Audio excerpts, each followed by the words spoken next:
Hello बच्चे, आप सभी का एसके क्लासेस में स्वागत है। और मैं आपको 26 तारीख के एग्जाम एनुअल होने के संदर्भ में आपको कुछ बताना चाहता हूं। और जो बच्चे पास होने की उम्मीद में हैं, भगवान उनको अच्छी सद्बुद्धि दे और अच्छी तैयारी करे। मैं आपको बताना चाह रहा हूं त्रिकोणमिति सारणी।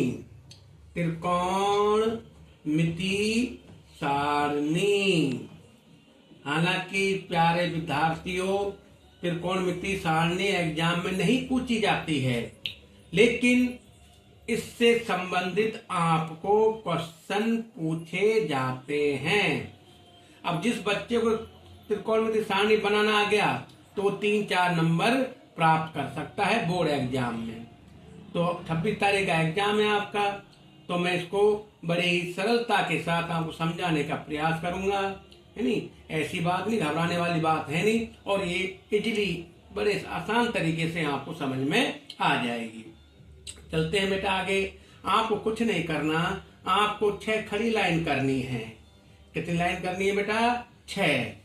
1 2 3 4 5 6।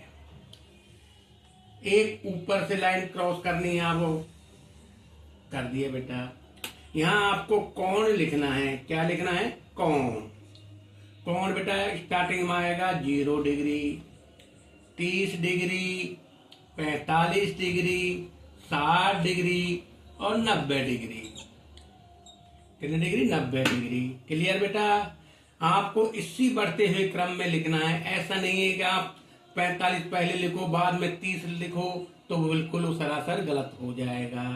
क्लियर? ओके, आगे चलें। आपको पता है कि त्रिकोणमितीय अनुपात कितने होते हैं अपने पास? 6। कौन कौन से बेटा? 6। पहला होता है साइन थीटा, दूसरा होता है कॉस थीटा, तीसरा होता है टेन थीटा। टेन का उल्टा होता है बेटा कॉट थीटा। कॉट थीटा के बाद आ जाइए आप, इसी क्रम में चलना है। कॉस को पकड़िएगा, कॉस का उल्टा होता है सेक थीटा, और साइन का अपोजिट होता है कॉसेक। ये आपने इधर लिख दिए। अब इन लाइनों को आगे बढ़ाते हैं। बढ़ा दिया धीरे धीरे, आराम से, घबराना नहीं है, आराम से आएगी सारणी। और 1-2 बार प्रैक्टिस करोगे तो आराम से आपके 3-4 नंबर बोर्ड एग्जाम में आ जाएंगे। घबराने की कोई परेशानी नहीं, कोई दिक्कत नहीं किसी प्रकार की। कुछ हो तो मुझे कमेंट करके बताएं। या तो साइन वाली लाइन को आप रट लो, हालांकि मैं रटने के लिए नहीं कह रहा हूं, फिर भी आप 1 मिनट के लिए रट लो। साइन निकालना बताऊंगा मैं आपको कैसे ये संख्याएं आती हैं। तो साइन 0 का मान 0 होता है, साइन 30 का मान 1/2, साइन 45 का मान 1/√2, साइन 60 का मान √3/2 और साइन 90 का मान 1। अब कई बच्चे ये जानना चाहेंगे कि आए कहाँ से, कैसे आए। कुछ करने की जरूरत नहीं है। आपको 0 से 4 तक आपको काउंटिंग लिखनी है। 0 से 4 तक क्या लिखनी है? काउंटिंग, यानी गिनतियां। अब इनके सबके नीचे G/4 लगा दीजिएगा। क्या लगा दीजिएगा? 4। क्लियर बेटा? ठीक। अब आप इस बात को ध्यान रखें, माइंड में सेटअप बता लें अपना, कि जब ऊपर 0 हो और नीचे संख्या हो तो उसका आंसर हमेशा के लिए 0 आता है। क्या बोला मैंने बताया आपको कि यदि ऊपर 0 हो और नीचे संख्या हो तो उसका आंसर, उसका परिणाम क्या आता है? 0। तो हमारी बात ये सत्य हुई कि ऊपर क्या है? 0, नीचे क्या है? 4। इसका मतलब हुआ कि इसका आंसर क्या आ गया? 0। अतः साइन 0 का मान 0 हो गया। ये यहां से खत्म। अब आपके पास है 1/4। अगर ये कटते हैं, ये कैंसिल आउट होते हैं, तो आप इनका कैंसिल आउट कर सकते हो। नहीं कटते हैं तो ऊपर वाली संख्या और नीचे वाली संख्या का रूट निकालें। आपको ध्यान रखना है 1 का रूट 1 होता है, 1 का रूट 1 होता है, 4 का रूट होता है 2। अतः साइन 30 का मान आ गया आपका 1/2। क्लियर। आगे चले 2/4 है नेक्स्ट। ये कट रहा है, पहले काटिएगा आप। 2 को काटा, 2 के कम 2, 2 दूनी 4। क्या है आपके पास काटने पर 1/2। इतना आने के बाद फिर आपको रूट निकालना है 1/2 का। अभी मैंने बताया 1 का रूट 1 होता है और 2 का कोई परफेक्ट रूट नहीं होता, इसलिए निशान 2 रूट हो जाएगा। क्लियर। आगे चलें। अब बात करते हैं हम साइन 60 की। साइन 60 के पास अपने पास है 3/4। कट नहीं रहे, कैंसिल आउट नहीं हो रहे, तो हमारा नेक्स्ट स्टेप होगा इनका रूट निकालना। 3 का भी कोई परफेक्ट रूट नहीं होता, इसलिए √3 लिखा हमने। 4 का रूट बनता है 2, तो साइन 60 का मान जो आपके पास आया है वो है √3/2। क्लियर। ओके, आगे चलते हैं। 4/4 कैंसिल आउट हो रहा है आराम से। कितने बार? 1 टाइम, एक बार। और 1 का रूट क्या होता है अभी बताया मैंने, 1 का रूट होता है 1।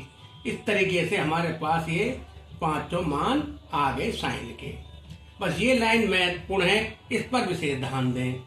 अब मैं आगे आपको बताना चाहता हूं, सुनिएगा, ध्यान दीजिए प्यारे बच्चों। स्टार्टिंग जहां सी है, गौर करें, कॉस के साथ स्टार्टिंग में सी है, कॉट के साथ स्टार्टिंग में सी है, और कोसेक्स के स्टार्टिंग में क्या है? सी है। जब सी जो आ रहा है, जब सी आ जाता है तो हम यहाँ तो बैक लिखना शुरू करते हैं, पीछे से लिखना शुरू करते हैं। तो हम बैक से लिखना शुरू किया हमने, तो हमारे पास क्या आया? 1 आ गया। √3/2 आ गया। 1/√2 आ गया। 1/2 आ गया, और ये आ गया 0। इस तरीके से हमारी कॉस की टेबल कंप्लीट हुई। अब आपको निकालनी है tan की टेबल।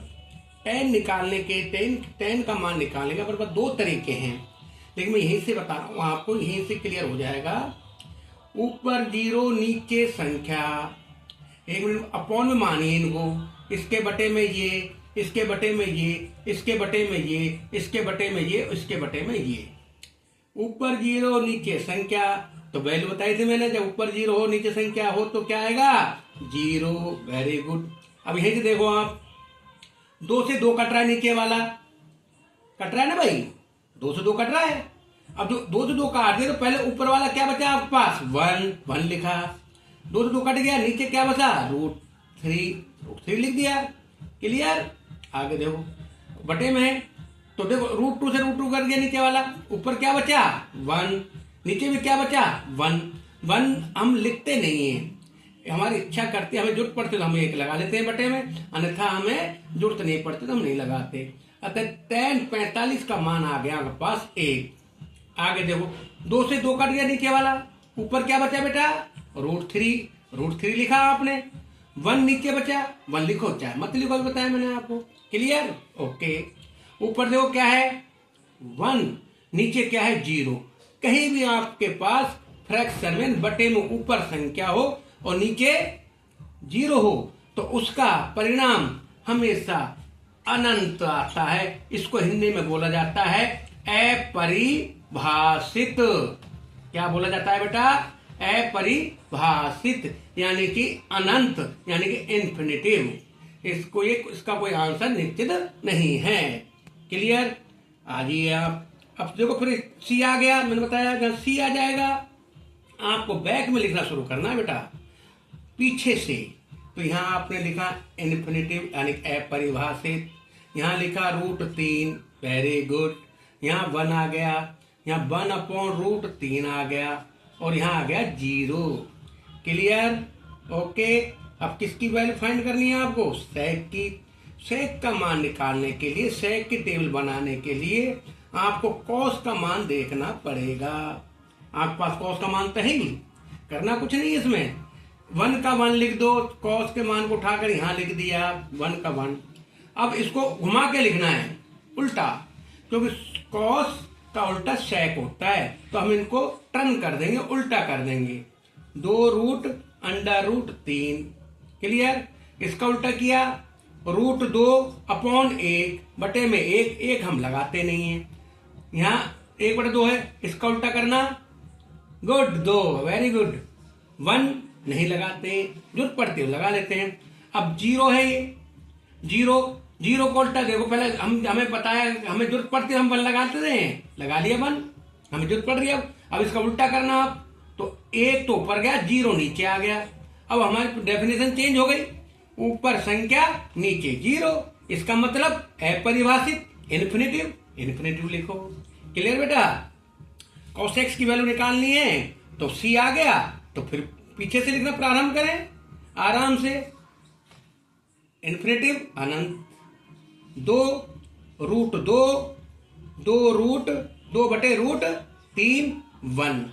इस तरीके से आपकी ये सारणी कंप्लीट हुई। आशा है समझ में आया होगा।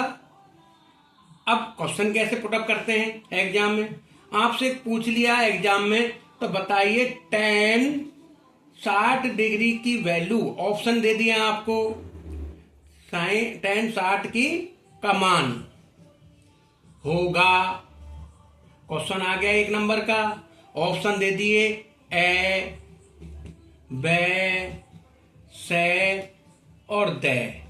यहां लिख दिया अनंत, इन्फिनेटिव अनंत बोलते हैं। यहां लिख दिया 1/√3, यहां लिख दिया √3, यहां लिख दिया 1। अब आपके पास ये सारणी होगी तो आप बता पाओगे tan 60 का मान क्या होगा। ठीक है, अब देखिए आप tan 60 का मान क्या होगा, √3 ऑप्शन में है, कहीं है, कौन सा ऑप्शन है, बे ऑप्शन। क्लियर? इस तरीके से बेटा आपके एग्जाम में छोटे छोटे क्वेश्चन पूछे जाएंगे टेबल यानी सारणी के संबंधित, है नी। इसको ढंग से तरीके से 1-2 बार प्रैक्टिस कीजिए, है नी। कोई चीज समझ में नहीं आए मुझे कमेंट कीजिए। धन्यवाद।